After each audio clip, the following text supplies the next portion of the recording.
Hello everyone, my name is doctor Lalit. I welcome you all in the रेसबू support coaching. तो आज का जो हमारा एक क्विक सा सेशन है, ये उन लोगों के लिए है जो बिगिनर हैं, जो अभी शुरुआत कर रहे हैं अपने एग्जाम की प्रिपरेशन की। सीएसआईआर की हो या दूसरे फेलोशिप एग्जाम्स की हो, जो पीएचडी परस्यू करना चाहते हैं या स्टेट एलिजिबिलिटी टेस्ट के लिए अप्लाई कर रहे हैं या नेशनल एलिजिबिलिटी टेस्ट के लिए अप्लाई कर रहे हैं, उनके लिए ये वीडियो बहुत काम का होने वाला है, जिन्होंने तैयारी अभी से शुरुआत की। अच्छा, उससे पहले दो तीन इंफॉर्मेशन है आप लोगों के लिए, फिर हम लोग क्विकली स्टार्ट करेंगे। अगर आप लोग जो है तैयारी करना चाह रहे हो तो हमारी एक सेल जो है आज से ऑन है, 13 से लेकर 15 तक। ठीक है, सिलेक्शन मेरा प्यार सेल। ठीक है, आप सेल में बेनिफिट ले सकते हैं। आपको जो एग्जाम तक की वैलिडिटी का पूरा सब्सक्रिप्शन मिल जा रहा है 14,732 रुपीज में मिल जा रहा है। इसके साथ साथ अगर आप ये कोड यूज करते हो ललित पी, ऑलरेडी वहां एक कोड लगा होगा, उसको हटा के आप इसको यूज करोगे तो ये कोर्स आपको 14,000 के अराउंड जो है वो पड़ जाएगा। तो यानी कि एग्जाम तक केवल 14,000 में आपको ये सब्सक्रिप्शन मिल जा रहा है। इस ऑफर का जरूर लाभ उठाएं। दूसरी चीज क्या है, मेरी क्लास फ्री क्लासेस भी होती है मेरी, जिसमें आप आकर ज्वाइन कर सकते हो मुझे। आप देख सकते हो कि क्वालिटी ऑफ एजुकेशन क्या मिलता है आप लोगों को। टाइमिंग्स है, यूट्यूब पर मैं आपको मिलता हूं मंडे टू फ्राइडे 6 बजे, और टेक्स्ट बुक ऐप पर हम लोग एक मास्टर क्लास लेते हैं जिसकी टाइमिंग होती है 9:30 PM। तो ये क्लासेस है मेरी जो आपको मिल जाएंगी फ्री में Monday to Friday. And lastly my Telegram channel, हर एक क्लास के नोट्स, हर एक डिस्कशन जो है मैं अपने टेलीग्राम चैनल पर करता हूं। आप स्कैन करके ज्वाइन कर सकते हैं इसको, या आप सर्च करके भी इसको ज्वाइन कर सकते हैं। क्लास नोट्स चाहिए, डिस्कशन हो, डाउट हो, सब कुछ आपको यहां मिल जाता है। चलिए अब बात करते हैं बिगिनर्स के लिए। तो जो बिगिनर्स हैं हमारे, जिन्होंने अभी बिल्कुल तैयारी शुरू की है, तो हम लोग, मैं जस्ट एक ब्रीफ करता हूं कि अगर हम लोग सीएसआईआर नेट की बात करें, सीएसआईआर नेट के लिए आप लोग प्रिपरेशन कर रहे हो, ठीक है, तो आपकी बाकी प्रिपरेशन भी साथ के साथ हो जाएंगी। और कौन कौन से एग्जाम है जिनको हम लोग टारगेट कर सकते हैं, पहले तो इसी बात को हम लोग जान लेते हैं। इसके अलावा हमारा आईसीएमआर है, जेआरएफ, ठीक है। इसके अलावा हमारा डीबीटी है, डीबीटी के फॉर्म भी आ रखे हैं, आप लोग फिल कर सकते हैं, ठीक है।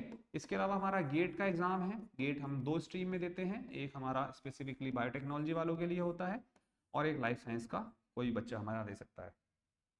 इसके अलावा अगर हम लोग बात करें, हमारे और भी एग्जाम, और भी पीएचडी एंट्रेंस एग्जामिनेशन होते हैं, ठीक है।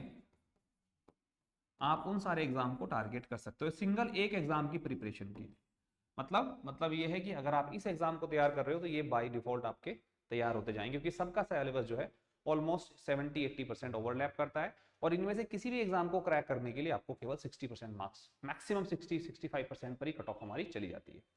तो अगर आप बिगनर हैं, तो अगर मैं बात करूं इस एग्जाम के सिलेबस की, तो हमारे पास में 13 यूनिट्स हैं। 13 यूनिट्स को हम लोग मान के चल सकते हैं कि हमारे पास लगभग 13 सब्जेक्ट्स हैं, ठीक है। अब सबसे पहले जो लोग तैयारी करना स्टार्ट कर रहे हैं, जो लोग अभी या तो एमएससी में हैं या पहली बार तैयारी कर रहे हैं, अब उनके सामने एक बड़ा क्वेश्चन होता है कि हम लोग यूनिट का सिलेक्शन कैसे करें।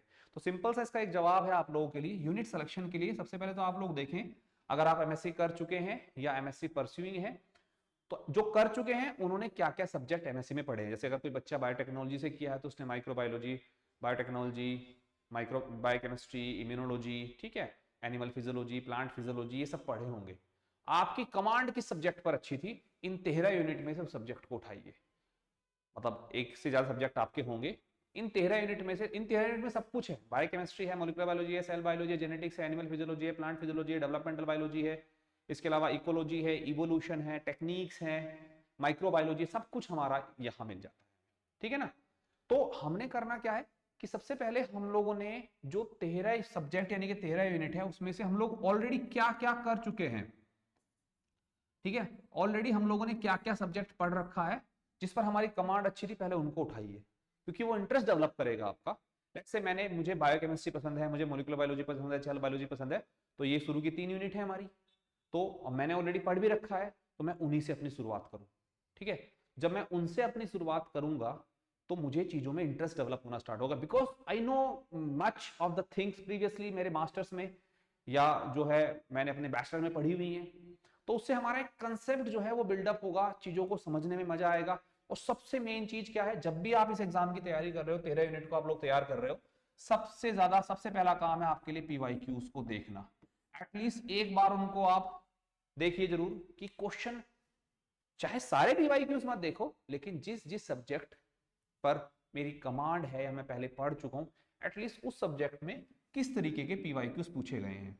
आप लोग जो है मुझे कमेंट में भी लिख सकते हैं कि सर मेरा एमएससी इस सब्जेक्ट में है और मैंने ये सब्जेक्ट पढ़े हैं, मुझे किस सब्जेक्ट से स्टार्ट करना चाहिए। आप लोग कमेंट में जरूर लिखिएगा, मैं आंसर करूंगा आप लोगों का कि सर मैंने एमएससी सब्जेक्ट में किया तो मेरे लिए प्रेफरेबल यूनिट क्या होनी चाहिए सारी यूनिट्स में। और देखो एक चीज ये है कि 13 यूनिट में से अगर हम लोग जो है बहुत अच्छे से अपना 8 यूनिट या 7-8 यूनिट जो है अगर हम लोग तैयार कर लेते हैं तो ऑलमोस्ट समझिए कि पेपर हमारा पूरा तैयार है। क्योंकि जो पेपर है हमारा उसमें आपका 145 क्वेश्चंस होते हैं, लेकिन 145 के 145 सॉल्व नहीं करने होते हमें केवल उसमें से 80 क्वेश्चन सॉल्व के अराउंड जो है सॉल्व करने होते हैं। वो थोड़ा सब्जेक्ट टू सब्जेक्ट आपका वेरी करेगा, ठीक है ना, लेकिन आपको ऑलमोस्ट 50% से ज्यादा का छूट मिलती है सीएसआई नेट के एग्जाम में।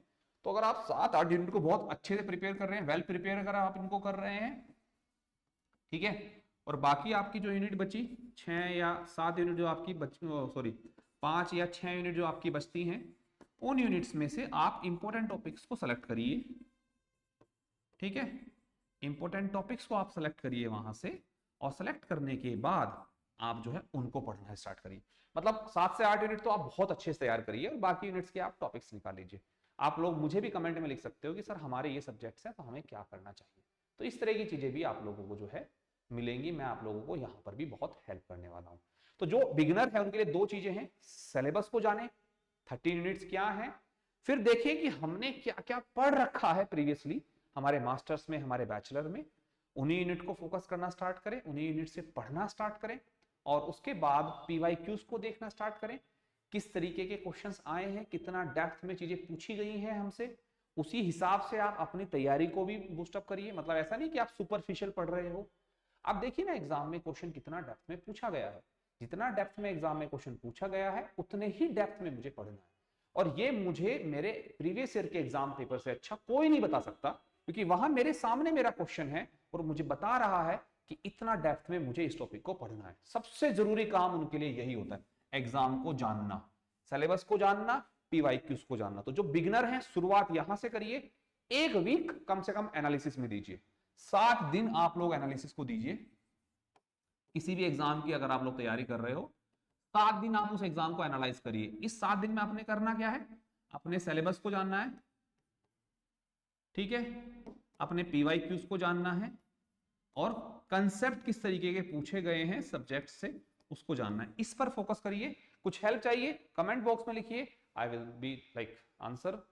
जैसे ही मुझे आपका कमेंट मिलेगा मैं विद इन 24 आवर्स उसका आंसर आप लोगों को कर दूंगा। Thank you so much everyone for joining this. Thank you, bye bye, take care and all the best.